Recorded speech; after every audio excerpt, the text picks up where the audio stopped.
오늘 원내대책회의가 있었거든요. 네. 이거는 최고위가 아니라 일주일에 2번씩 원내 지도부와 상임위 간사들이 정책 관련된 브리핑을 하는 회의예요. 근데 여기에 갑자기 뜬금없이 오세훈 서울시장이 등장합니다. 네. 그래서 정의용 사무총장이 굉장히 점잖고 얌전한 사람이거든요. 맞아요. 화를 내요. 저는 사석에서 정의용 사무총장을 희용이 형 이렇게 부르는데 정의용 사무총장이 공개 자리에서 저렇게 화내는 거 태어나서 처음 봤어요. 뭐라고 말했냐면 이거는 아니다. 이런 예가 어디 있습니까? 단체장을 불러가지고 원내대책회의에 오 시장이 먼저 말하고 나가라 하든지 딴 자리를 만들든지 해야지. 간사님들 다 온 자리에 이게 뭐 하는 겁니까? 이거 지금 판 깔아주는 것도 아니고라고 하고 이후에 정점식 원내대표가 이 정의용 사무총장을 달래려고 어깨를 두드리니까 말이 안 됩니다. 이건 진짜로 대표님이라고 거듭 항의하고 본인의 발언도 그냥 패스해버렸습니다. 네. 정말 강력하게 항의를 표시한 거죠. 근데 이게 저는 잘했다고 보는 게 이 광역 단체장들 원내회의에 부르면 이제 다 불러야죠. 이렇게 되면. 그렇죠. 그리고 오늘은 특히 장동혁 대표가 밀양의 가뭄 현장에 민생 행보하러 간 날이거든요. 근데 만약에 정의용 사무총장이 이렇게 항의를 안 했으면 백브리핑 자리에서 오세훈 시장이 또 막 대표 뭐 공격하고 뭐 헛소리 했을 수도 있어요. 한두 번 봅니까 그런 걸? 그렇죠. 지방선거에 본인 당선을 기원하면서 열심히 동분서주하는 대표한테도 그렇게 딱밤을 놓으려고 했는데 저는 솔직히 오세훈 시장님 어떻게든 당선되라 정말 누구보다 바랬어요. 네. 서울 시민이니까. 그런데 지금 이번 일은요. 저는 솔직히 좀 많이 실망스러워요. 왜냐하면은 예를 들어 누가 지금 초청을 했느냐 그럼 당연히 원내대표님이 초청을 하셨겠죠. 네. 그렇다면은 오세훈 시장님 입장에서는 대표님한테 지방 내려가 계신다 들었다 조심히 올라오셔라. 오늘 제가 원내대책회의에 이제 초대가 되어서 부동산 때문에 갔는데 인사 못 드리게 되었다. 뭐 이렇게 문자를 미리 받았다면 그나마 난 건데 그것도 아니고 그냥 빈집털이처럼 그냥 갑자기 대표가 출타한 사이에 이런 네, 일이 벌어진 거다? 진짜 적절한 비유입니다. 그렇잖아요. 그러니까 이런 것 때문에 결국에는 우리 당원들이 복창 터져 하는 겁니다. 당원들이 뽑은 당대표에 대한 예의가 아니지 않느냐. 그러니까 총장님께서 정말 성품이 너무 온화하고 좋으신 분이에요. 맞아요. 화내는 거 한 번도 본 적 없어요. 별명이 해피드래곤이 해피드래곤. 저는요, 다시 한번 이 사태에 대해서 정점식 원내대표를 질타하지 않을 수 없다. 이건요, 원내대표 체제를 근본적으로 다시 재검토해야 될 사안이에요. 그러니까 원내대표가 대표라고 부르는 호칭으로 바뀐 뒤부터 의원 직선제로 바뀐 뒤부터 대표를 월권하는 일이 너무 많다. 예전에 원내 총무 시절로 돌려야 됩니다. 맞아요. 네. 이거는 이 지방선거를 해서 군수도 뽑고 작은 시장도 뽑다 보니까 사실 우리 민주주의가 오히려 후퇴했다는 말을 듣고 있거든요. 전에는 군수나 이 시장을 행정고시 합격자들이 내려가서 했던 시절이 있었습니다.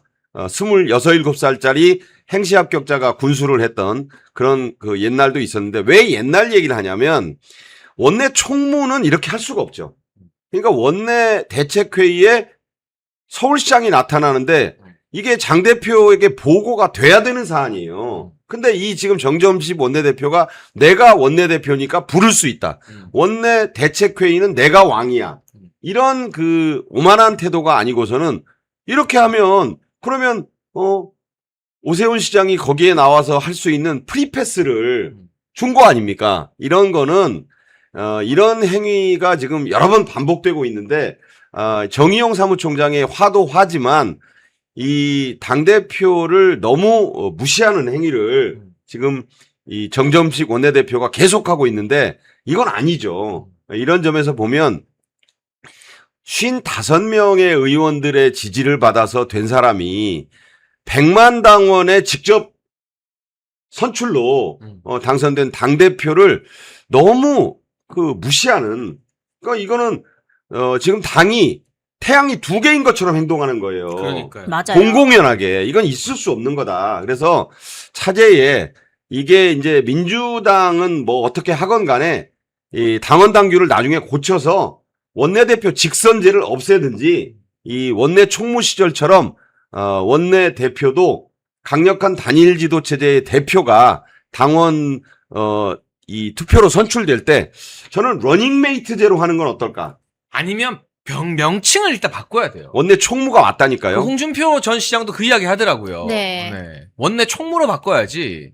그때 이게 그리고 오세훈 시장 미안한 말이지만 사법 리스크가 있잖아요. 네. 그럼 만약에 이렇게 다 띄워주고 했다가 2심에서도 똑같이 벌금 1,000만 원 나오고 날라가면 그 사법 리스크 우리가 짊어질 겁니까? 그러니까 정점식 씨가 제가 볼 때는 한동훈이 요새 죽으니까 최근 나온 여론조사에서 오세훈 서울시장의 지지율, 그러니까 차기 범보수 야권 지도자에서 장 대표 1위인 건 맞는데 오세훈이 좀 바짝 올라간 건 사실이에요. 어느 조사에서는 한 3%포인트 정도로 장 대표에 이어 2위를 하니까 한동훈은 됐고 이제 오세훈한테 줄을 서자? 저는 그런 느낌을 받아요. 정점식 씨가 이렇게 하는 건 아니다. 이러다가 아까 그 사법 리스크, 저는 사실은 개인적으로 오세훈 이 서울시장의 정치적 생명이 100으로 치면 현재 30 이하라고 봐요. 왜냐하면 달랑달랑합니다. 지금 모든 이 상황은 10월 말에 있을 2심에서 벌금 1,000만 원 유지 혹은 그 이상. 그러니까 당선 무효에 해당하는 이 형이 바뀔 리가 없어요. 그렇게 보면 오히려 내년 4월에 서울시장 보선 준비해야지. 그런데 왜 이 오세훈을 이렇게 자격도 없는 사람을 프리패스 해가지고 원내대책회의에 그 통보도 안 하고 부르냐고요. 이런 거 자체가 대단히 정점식 원내대표의 눈치 보기, 줄서기의 한 행태 아닐까. 이건 근본적으로 원내대표 체제를 바꿔야 됩니다. 근데 이 장면을 우리 당원분들께서 보시고 어떤 생각이 드셨을까? 그러면은 사무총장님, 원내대표님 말고도 여러분이 지금 다 이렇게 화면 속에 나오고 있거든요. 네. 그러면은 화기애애하게 악수하고 지나가는 이 모습들을 보면서 당대표 출타한 사이에, 이 빈집된 사이에, 주인 없는 사이에 이 벌어진 총극에 대해서 당원분들께서 어떻게 생각하세요? 저는 그게 가장 걱정이었고, 역시나 SNS상에 보니까 이게 지금 빠르게 퍼지면서 많은 그런 질타를 지금 하고 계시거든요. 그래서 저는 여러분이 지금 원내대표에 대해서 질타하시는 것도 중요하지만 용기 낸 정의용 사무총장에게 격려와 응원의 메시지를 많이 보내는 게 중요하다고 네. 생각해요. 맞아요. 정 제가- 사무총장이 네. 예, 그렇게 하기 쉽지 않죠. 지금 네. 언론사들은 정의용 벌어겠다로 막 기사를 쓰고 있는데 여러분이 직접 정의용 의원실에 전화하시고 정의용 의원한테 문자 보내고 페이스북 가서 댓글 달아서 정말 이번에 팬 됐다, 지지한다, 용감하다 이렇게 댓글을 많이 달아주시는 게 정말 큰 힘이 될 겁니다. 그렇지 않습니까, 대변인님? 아유, 정말 대표님께서 처음에는 분노하셨을 것 같아요. 섭섭해하셨을 것 같아요. 하지만 총장님께서 이렇게 대변해 주시는 거에 대해서는 그래도 감사하다 생각을 할 것 같고, 제가 아까 해피드래곤 말씀드렸잖아요. 네. 그래서 제가 이 상황을 보면서 저희 그 대변인분들한테 그 얘기했어요. 아니, 해피드래곤을 어떻게 앵그리 드래곤을 만들어놨지? 제가 이렇게 얘기를 했었는데 정말 정의용 총장님 화 잘 안 내십니다. 진짜 묵직하셔가지고 속마음 읽기가 상당히 어려운 분인데 이렇게 극대노하신 거는 저도 진짜 처음 아, 봅니다. 저 처음 봐요. 네. 해피드래곤 하니까 원조 해피드래곤이 있었죠. 저희 시대에 원희룡. 아, 네. 아, 원래 원희룡이 그 아이디가 해피드래곤이요. 네. 그러니까 원희룡 전 장관은 요새 좀 여러 가지로 좀 정치적 휴지기를 갖고 있지만 정희룡이 네. 사실 발음을 원희룡은 원희룡으로 하고 정희용은 정희룡이라고 하지 않아요. 그 고유한 이름이기 때문에 그렇게 부르는데 그 해피드래곤을 그 말을 들으면서 저는 원희룡을 또 떠올려 봅니다.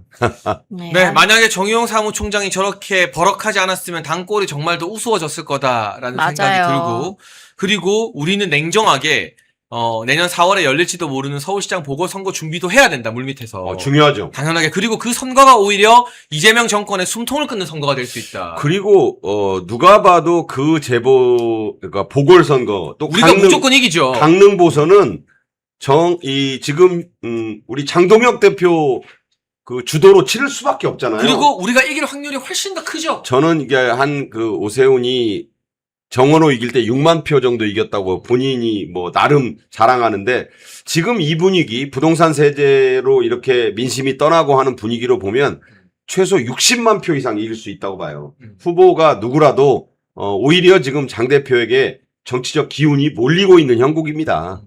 근데 저는 그 생각이 나요. 오세훈 시장님 입장에서도 지금 이때 이렇게 당으로 온 게, 당 행사에 오신 게 본인한테 너무 마이너스 같다. 누가 보자 하고 이 어드바이스를 줬는지는 모르겠는데, 대표님 계실 때 정식으로, 뭐 이것도 지금 정식이네. 초청 받았기 때문에 원내에서.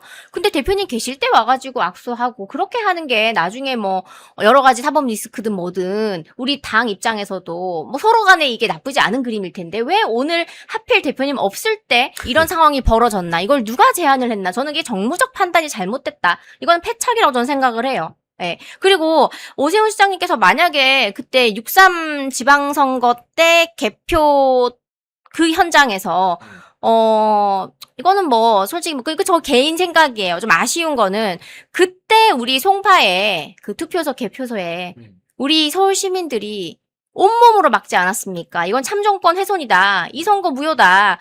그때 목소리를 좀 내주셨더라면 우리가 이렇게 특검까지 추진해가는 그 상황들이 조금은 더 빨리, 뭐 지금은 전 국민 운동으로 이미 나올 거 다 나오지 않았을까? 그래서 좀 실기한 부분도 사실은 지금에 와서 이런 섭섭한 마음에 또 생각이 나긴 합니다. 그러니까 이 민주당을 꺾은 서울시장이 1심에서 자격 상실령을 선고받았는데 당원들이 이렇게 잠잠하고 조용하고 오히려 4월에 보궐 열리기를 당원들이 기다리는 거는 그러니까요. 그거는 그분의 책임이에요. 당원들 책임이 아니라. 그러니까 그때 그런 말이 나왔어요. 좀 더 큰 정치인이 되려면 그때 올공의 목소리가 막 이제 불붙을 때 장동혁 대표가 밤에 개인 자격으로 가서 이렇게 도화지에 그 유명한 도화지 시위 아닙니까?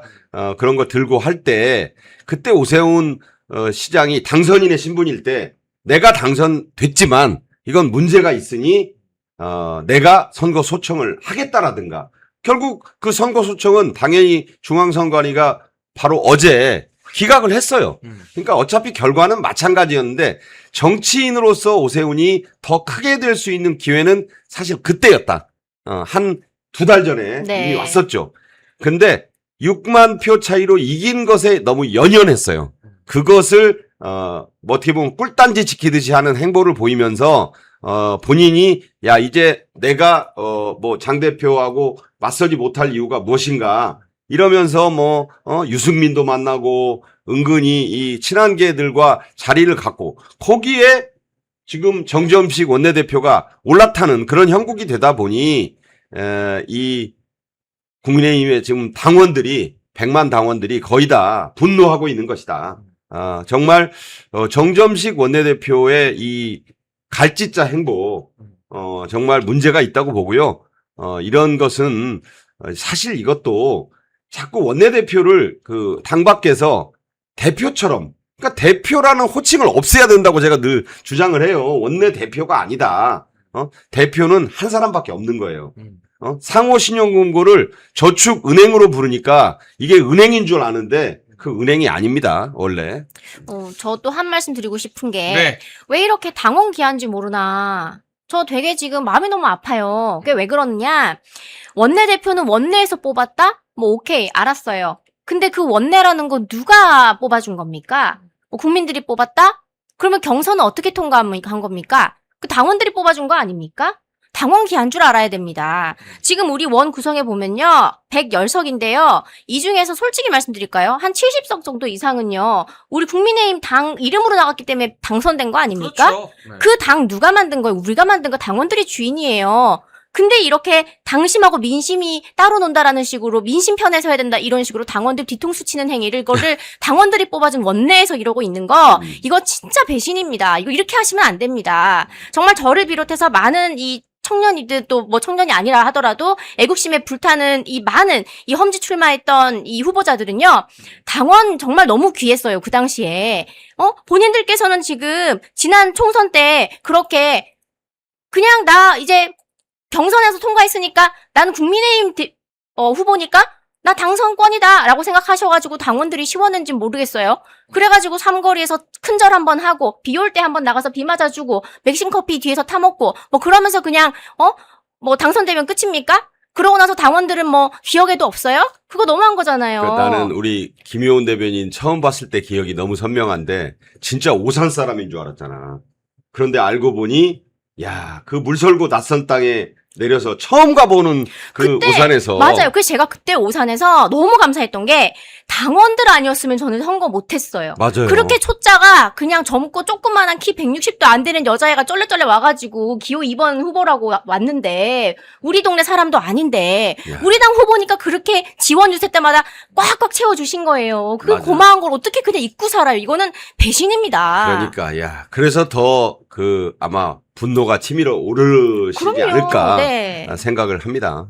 네, 저희가 당내 이야기 해봤는데요. 8월 15일에는 장동혁 대표 광복절 올공 집회 총동원합니다. 원외 당협위원장들도 대거 참석한다고 하는데 국민의힘 당원들이 약 5,000명가량 참석할 것 같습니다. 정말 많이 오십니다. 그런데 현역 의원들 얼마나 오는지, 그거 얼마나 움직이는지. 이번에 좀 출석 좀 불러야 돼요. 그 유튜버 네, 멸콩TV에서 신제품 환신 나이가라 2+1 특별 한의를 진행 중입니다. 50년 전통의 신화제약에서 회사의 명예를 걸고 자신있게 만들었습니다.